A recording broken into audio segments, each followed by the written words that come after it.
Hello and welcome back to the Pleistocene channel. My name's Daniel and this is the Pleistocene solo survival series on space engineers. Let's see what kind of trouble we can get in today.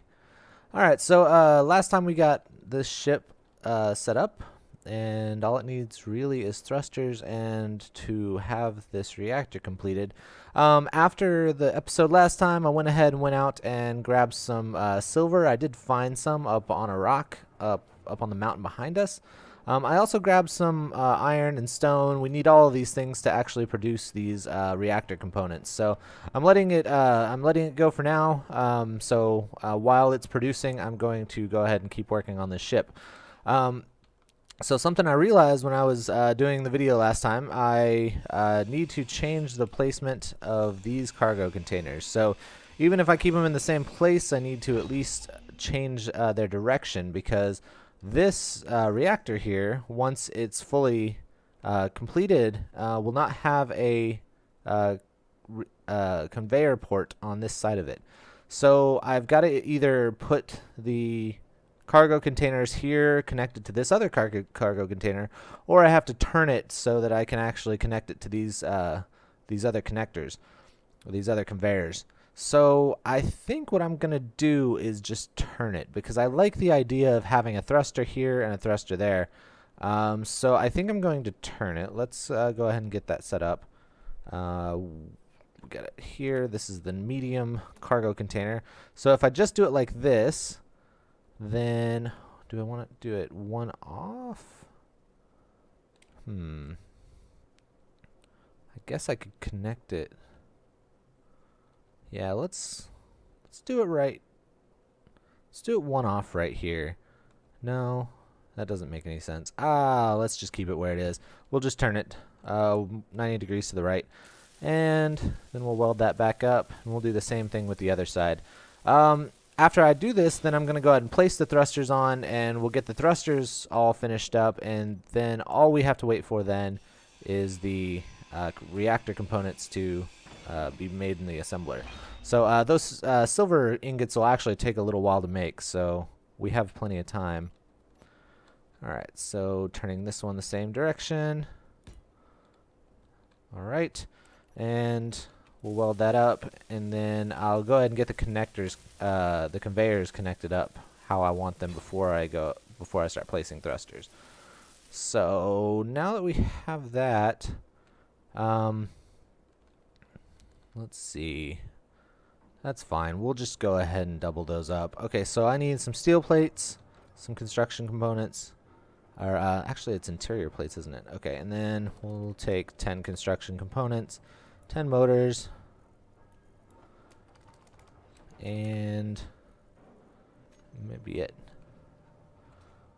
Okay, so I want to connect that conveyor right there to this particular cargo container.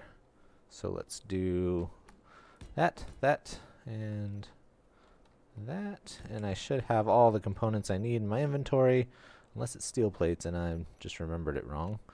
Let's find out. Nope, I got everything I need. Okay, good. We can go ahead and connect those two up, and then we'll connect these up. I'm glad I actually figured this out early, because it might have confused me if I had finished the reactor and then I couldn't access the cargo containers for some reason. So I'm glad I realized it early, was able to handle it before I put, a bunch of plating on the ship, and then I would have had to take a bunch of stuff apart. So anyway, this seems like it's going to work well.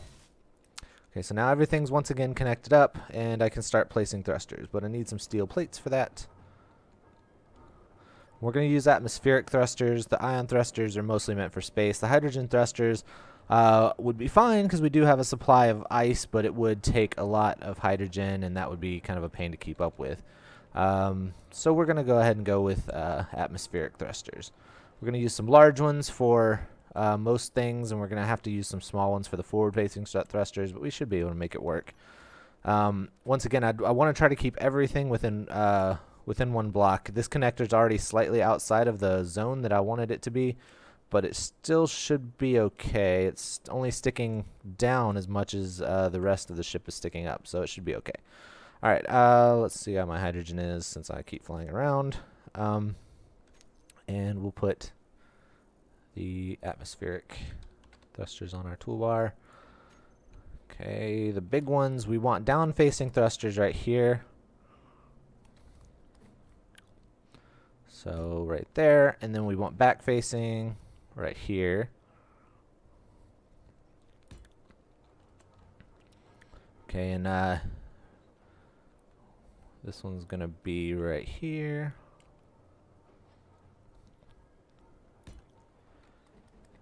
Down-facing right here. Then we want down-facing thrusters right here too. So it's gonna be just on the sides of the cockpit.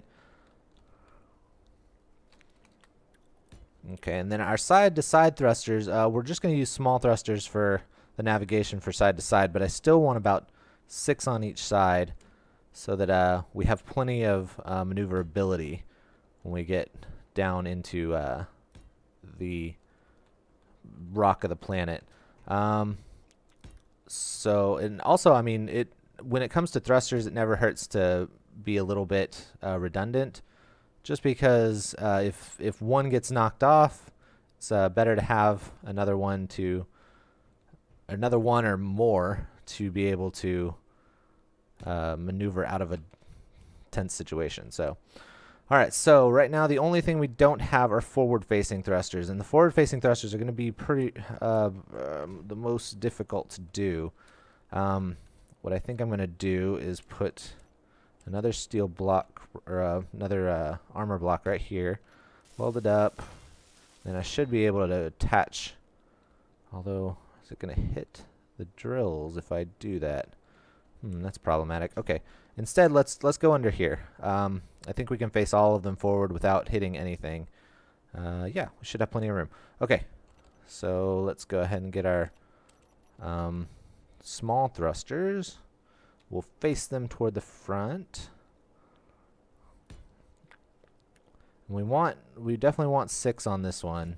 On the sides, I mean, it's pretty important, but the ones to back me up are going to be even more important.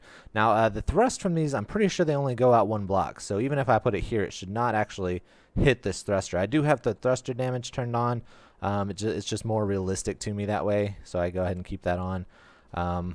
Once again, these are more important, so I'm actually going to move this one. I think we'll be okay with just 5 of the thrusters on each side. Wait, that's going to be 4. Maybe we can place one back there. We'll deal with that in a minute. Let's see, 4. Okay, so that'll be, how many is that total now? That is 6. Okay, and it's an odd number, so we need the 7th. Okay. All right. So I think that'll be enough to at least get us started. Did I put the thrusters on the other side? No, let's go ahead and put the 4. We might be okay with 4. I might try it with 4, and if we need to add some more, we can. But I think actually 4 will do just fine.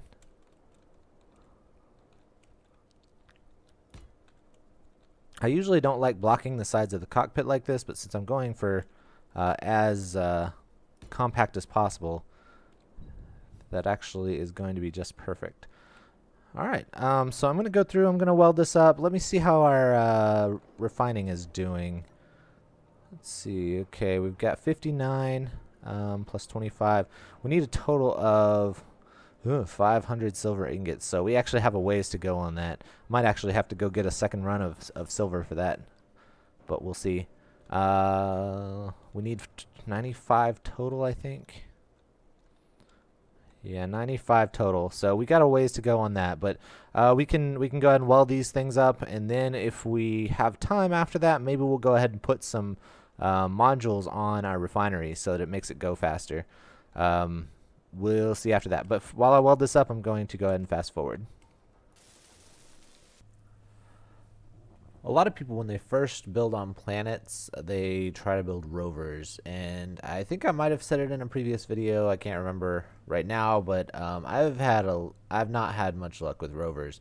I think there's still a lot of things going on with the wheels that the developers are trying to handle, but for now, rovers, just every time I build one, it tends to explode. The wheels don't really have the stability necessary to rove around like they should, I'll just randomly stop in a place and one of the wheels will explode completely randomly. So just getting frustrated with that, I kind of decided to stop trying to build rovers for now. That's why most of the mining ships and the scouts that I'll build won't be rovers. They'll be flying.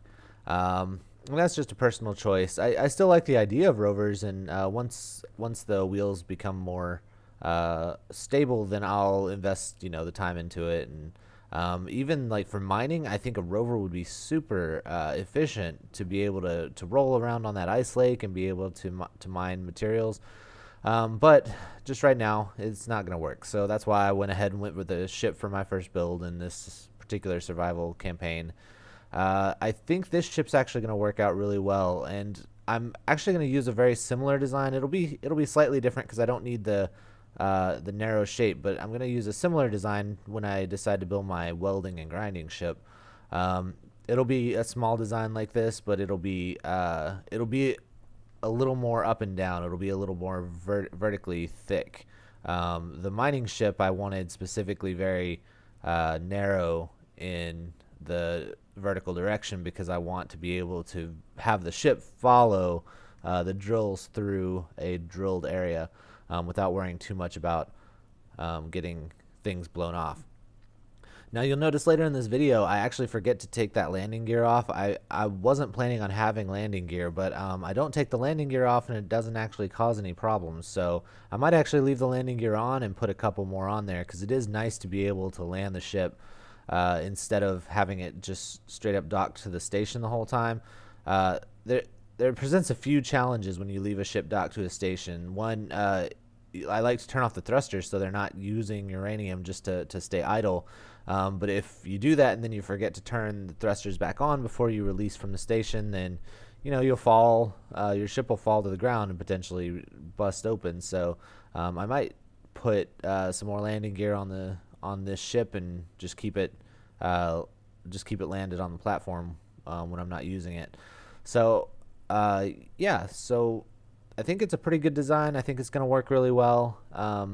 And I'm excited to be flying around again because it's been several episodes where we've just been staying in the station. So, and here my old self takes back over. All right, so we are all welded up except for the reactor. We've got thrusters on every side, so once we're undocked from the platform, we should be okay to hover. I actually realized that I don't have a way to get initial uranium into the reactor. So what I'm going to do is once the reactor components build, I should have enough to actually put a small reactor on as well. So what I'm going to do is put a small reactor on and power it just enough to be able to use the conveyor system built into the ship, and then I can put some uranium into the large reactor, and then I can take the smaller reactor away if I decide to. But I think I'm going to hide it in a little place, so just in case that happens again. I don't think I'll run out of fuel, but I'm going to put it in a place to where I can keep it on the actual vehicle if I want it. So what I'm thinking is we have an extra little spot right here. And I could even put 2 reactors, but I don't think that's necessary. This is just to activate the conveyors. So we're going to just put it right here. And let's check on the actual ingots we're making. Alright, so yeah, we are going to need some more silver. So I tell you what, I'm going to fly over. I'll show you the little rock that I found. I'll get a little bit more silver, then we'll come back.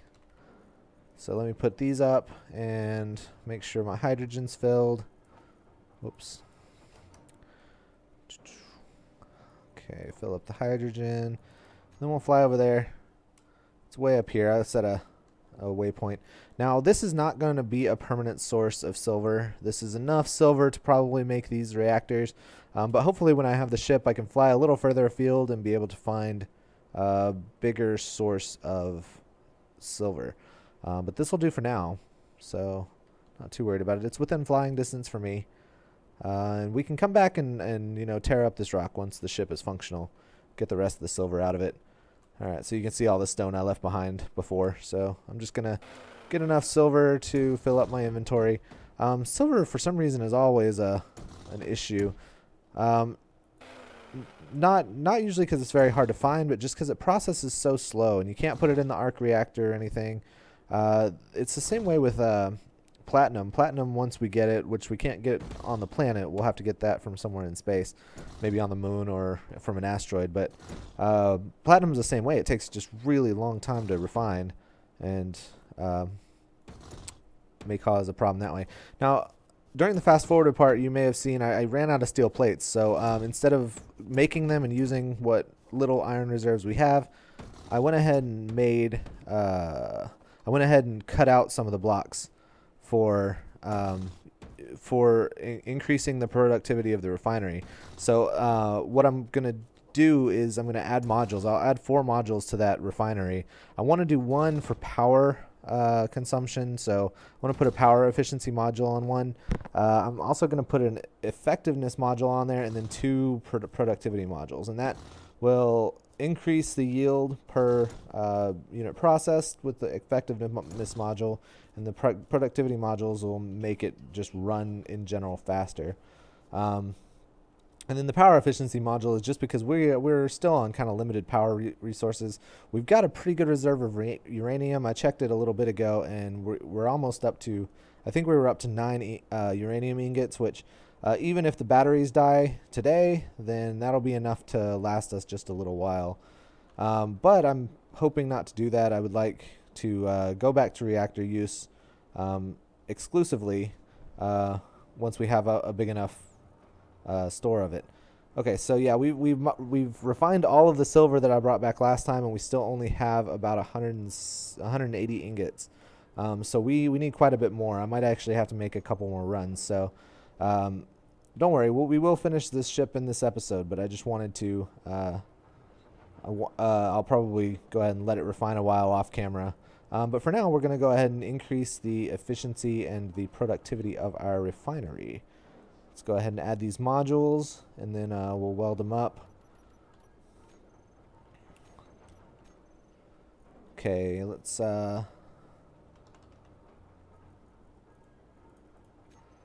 put the power module on first. Now, once I get a little more stable in my my resources become a little bit more stable, I do want to increase my productivity overall. So I will add several more refineries, several more assemblers, but for now, if I can get this one to run a little bit more efficiently, then I will call that a win. And I think I have the resources to do it right now. It doesn't actually take many resources to make these modules work, so the biggest drain is going to be on the steel plates. So I end up dealing with the components and the ore for the components for much longer than I meant to. So I'm actually cutting out a lot of the ore mining and welding for this part. And we're going to move right on to finishing up the small ship. Alright, welcome back. We're about to finish up now. We finally, after a few trips for silver and a few trips for iron and then some stone, I finally have enough reactor components to finish this off. I also went and got a little bit more uranium so it can continue producing. We actually have a few ingots now, so we actually should be able to go ahead and fill the ship up. The base is still pretty much running on batteries, but I'm going to leave a few in here. So let's take 6 total ingots. We'll put some in this reactor on top here, this little one, just to get it started. Think of it as like an ignition switch. Alright, so ship is now started. So now I can actually interact with the large reactor from any port on there. So what I'm going to do now that we've got power is go ahead and take this ingot back out, put it back in the large reactor, because we'll get more bang for our buck out of the large reactor. But we can keep. I'm going to keep that reactor on top. Why can't I? Oh, it's because of the sorter block. I gotta activate it from the top one. Okay, so now we can keep that small reactor on there just in case this happens again. We can use it as an ignition switch again at some other point. The one other thing I want to do is right now this vent is not doing anything for us. We've got to turn it to where it is actually taking in air. So we're going to switch that air vent to depressurize, which basically is trying to depressurize this entire atmosphere, and it's basically pumping air into the cabin of the ship. Alright, so we now have a functioning ship. We've got air, we've got power, we've got everything we need. Without activating the thrusters, we have enough fuel time for 43 days. I'm going to go ahead and set up a few things here. We're going to put the drills. First of all, I need to set up a few groups. So let's go into our control panel real quick. And let's start with thrusters. I want to go ahead and put all the thrusters on one group because I like to turn them off when I'm not using them, which is kind of dangerous since I don't have actual landing gear. It's not going to be like touching the ground, so when I'm turning the thrusters off, I got to be able to be sure to turn them back on before I detach from the station. But not going to do that right now anyway. We'll do that in the next episode. Okay, so thrusters are now in a group. We also need to put the drills in a group.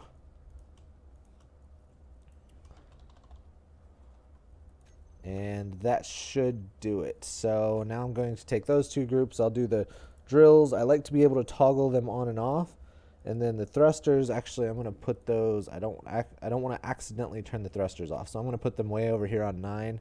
And then I'm going to use the weapons and tools feature to go ahead and put manual activation of the drill on 2. So now I can turn the drills on and activate them myself if I want to. Alright, so I am planning on fleshing out this ship with a little bit of armor plating. I like to give it my own flair. We'll put some armor on it and give it its own color and give it its own name. We'll probably do most of that next time, but I want to go ahead and take a little bit of an inaugural flight here. Alright, so we've got plenty of gyros. The gyros feel good. The maneuvering feels good. I did not finish off this bottom thruster. There's one thruster that's missing something. So let me go ahead and fix that real quick. The fuel time, unfortunately the fuel is a little tricky. It's going pretty fast.